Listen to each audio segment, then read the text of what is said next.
If you watched my first video about financial habits and building towards gaining financial freedom before 30, part 1, this is part 2 and the last part.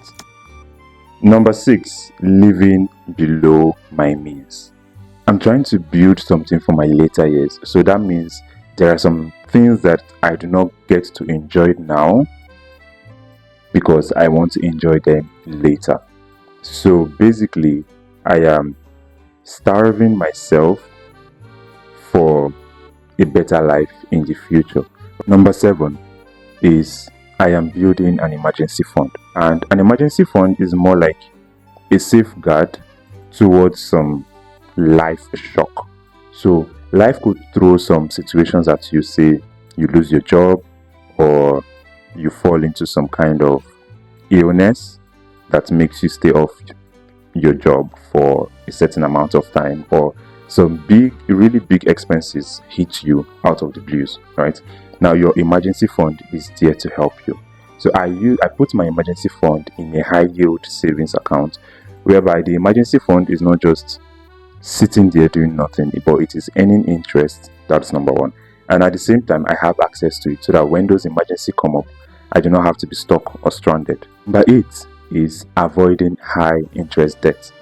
I saw a video about a man saying, or the man was teaching how to leverage debt to build wealth, where he mentioned something in the lines of having to borrow some kind of money to run some kind of businesses, and definitely not using his own personal money to run those businesses, right?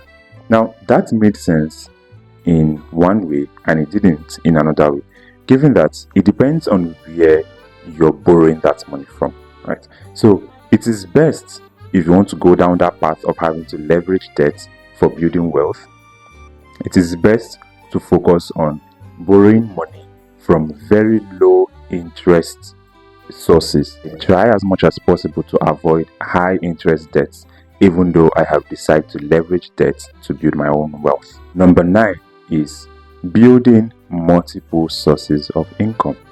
So at this point, or with the way things are actually moving, I do not want to entirely depend on just my paycheck, because it is a fixed amount every month, right? And in one way or the other, it might not suffice for everything that I have to pay as a young individual.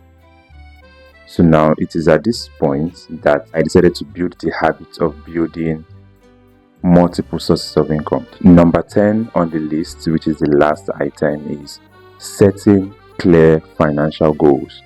So it is best to have clear financial goals in 3 phases, which is the short-term goals, the medium-term goals, and then the long-term goals. Now I would go from the back up until the front. Long-term goals, these are goals that you set for your next 20, 30, 40 years. So basically, these are goals for the main purpose of retirement, right? So it's more like the pension fund. Now the medium-term goals, these are goals that you set for the next 5 to 10 years.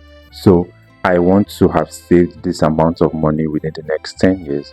I want to have invested this amount of money within the next 5 years. And it turns out to be that these goals help you for the next phase of life. So take for instance, you're in your 20s like I am. My next phase of life is my 30s, where I have used my 20s to build what I want to implement in my 30s. So now I use my 30s to settle in to the life that I have built in my 20s. Now, the short-term goals. These are goals that you set for the next 6 months, 1 year, 3 years.